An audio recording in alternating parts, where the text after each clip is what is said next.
That's one thing we're looking for the punches. How do the size fit into the boots? They the boots are strapped up along the front. Give my wounds here. They come in through the side.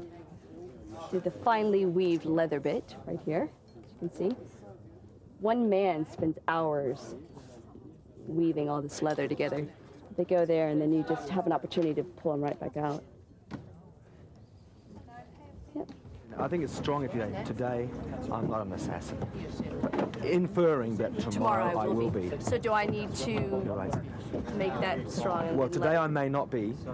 It's the line. As Renee settles in for the take and concentrates on the emotions she needs for the next scene, you can hear the activity going on around that she will need to block out. Notice the small gesture at the beginning where she motions to someone in her line of sight. Clear. Okay. Thank you. Turn over. Shooting.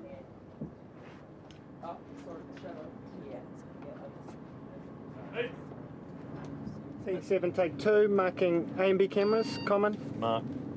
Mr. Captain, could you shuffle to your left, just a sensation? Thanks, Bill. Thank you, that's great. And Adrian, just half step back, please. Thank you. Yes, I'll pull Mark away. Yeah. Mark.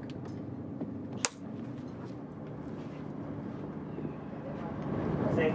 Set. And action.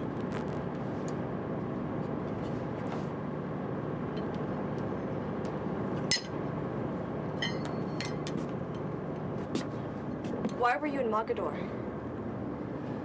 I was selling slave girls. Amazons I'd captured in a raid up north.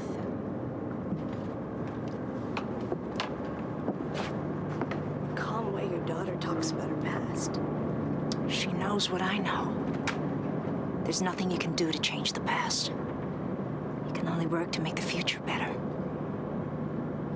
That's why she's so worried about what you might do once you're inside Mogador. Gabrielle, you're not an assassin. You're right, Xena. Today I'm not an assassin. Tomorrow.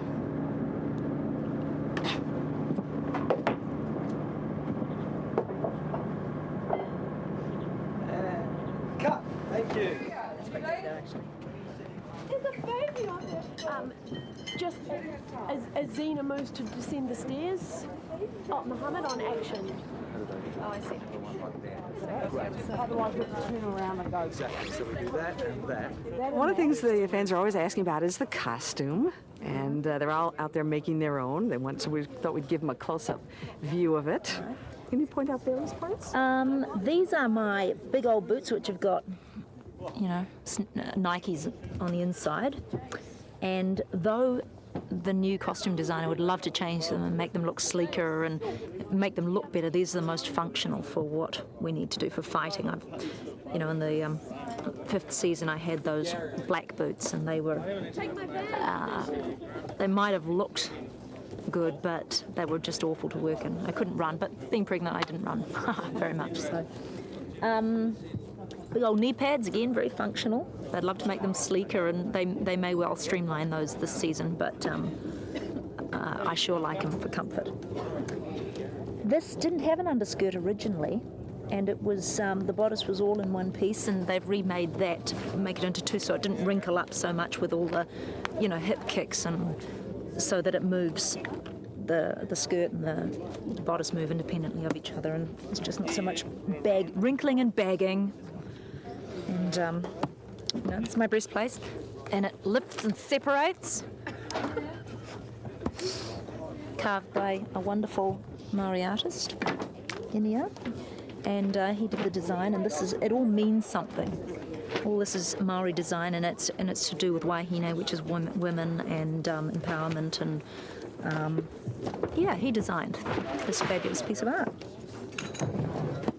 We've been through dozens of them. The stunt girls wear ones made out of foam and that are painted bronze, and I wear this one, which is not so good for landing on, but we're changing them out these days. I get to wear a stunt one on the back, so that when I have to do a landing on my back, I'm not, ruining the copper, and B, ruining myself. And There you go. And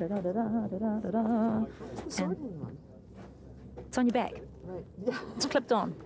It's clipped onto the laces. The little Xena knickers. Look, you know, you've got to have a little bit of the frilly stuff on your knickers, so that when you go, when you do all those high kicks, people don't just see a modern pair of underwear. You know, if Xena wore underwear, which undoubtedly she doesn't. Xena and Virgil arrive in North Africa, where her plan is to be bought by Gurkhan at auction and become one of his wives. This will get her close enough to kill him, something she does not want Gabrielle to have to do. It's comic. Great. I'll have a look at the Yeah, that's fine, yeah. I'll see him make it look good. You go right. Can we do this? So it's, Yeah, okay. I am going to say that line there. Is that all right, Graham, with you? Well, yeah. It might be an yeah. It will be. Yeah, but that's okay. So Make it look good. All right. Him shove me forward. Not that good. Okay. And then he just goes to town. The name is Yeah. Whatever you say, Xena. You can just wide shoulders. The one that gets in there winch or something with a little bit more forward winch. Forward winch, yeah. Flippy? Yeah. Got it. Line in there, yeah, that's your line when you get in there. We can just bring it up a wee bit. Okay. Probably putting a bit of a hullub in the background anyway, so it'll sound quite... You know what, right on action. Okay. Thank you.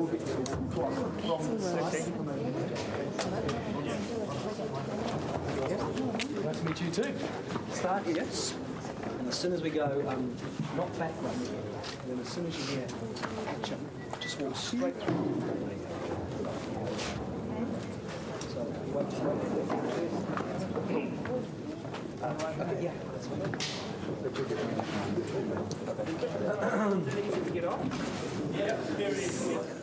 Gabrielle has followed Xena into the city. She persuades Virgil to bring her to Gurkhan as a gift, and in order to catch his eye, she offers to dance for him. Renee worked with Shauna McCullough, the choreographer, on this routine while they were shooting the dungeon scene with Lucy. I was frantically running back and forth trying to film both of them. In the dance that we're doing for this episode, there's a lot of back bends, and I'm gonna have like tweaks in my back if I don't sort of warm up and get ready for it. So I'm stretching, trying to strengthen it. Ka-ching, ka-ching, ching, ching. Stays down, doesn't it? Yeah. In, and out. Ka-ching, out, out. In, lovely. In, good. Now we're doing the arms with the rib, cage, T, T, and I do a little, this is where I do a little turn and a peek back around.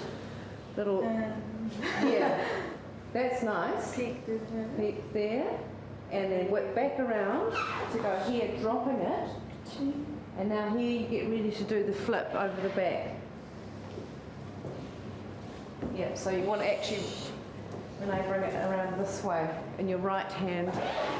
That's it. Now you've got the thin end. So the right hand grabs it. Here it goes floaty, floaty, floaty. Rappy, rappy, rappy. And now, that's easy. Foot. While working on one episode, you have to start preparing for the next. It's 6:30 at night, and after a 12-hour day, Lucy and Renee join the read-through for The Haunting of Amphipolis. Have you noticed they do a lot of eating at these sessions? May I welcome you all to Xena Episode 3, The Haunting of Amphipolis. You've all been with us before, but I'll remind you that we read through scene by scene, and if you have any questions or comments at the end of each scene, please holler out. We're here to answer those questions or make it better if it is at all possible. At all possible. So normally we go around the room and introduce ourselves. I'm Eric, playing one of the producers. I'm Simon, co-producer. I'm Darian, I'm playing Cyrene. Oh, Chloe, another producer. Anthony Ray Parker, King of Hell. I'll see. Kath, script supervisor. I'm Garth, the director. I'm Adrienne, I play Eve. I'm Rob, one of the executive producers. Lucy Eve. No. Ex-no girl. Yeah. Gabrielle Eve. And Gabrielle. Renee. My goodness, it's going to be one of those evenings. Okay, everybody should be working off a pink script. Pink, pink, pink. All pinks? That's right. All the time? Garth, as always, holler out if there's anything that you want to say about things. And let's tackle it, shall we? You know what? I have one comment before this all starts, and this is more direction for Garth and Lucy and Renee, which is this is a very atypical, I think, Xena episode, since it's Xena meets the Evil Dead. Yeah. I've got some really good ideas of how to shoot that. I bet you would. We could put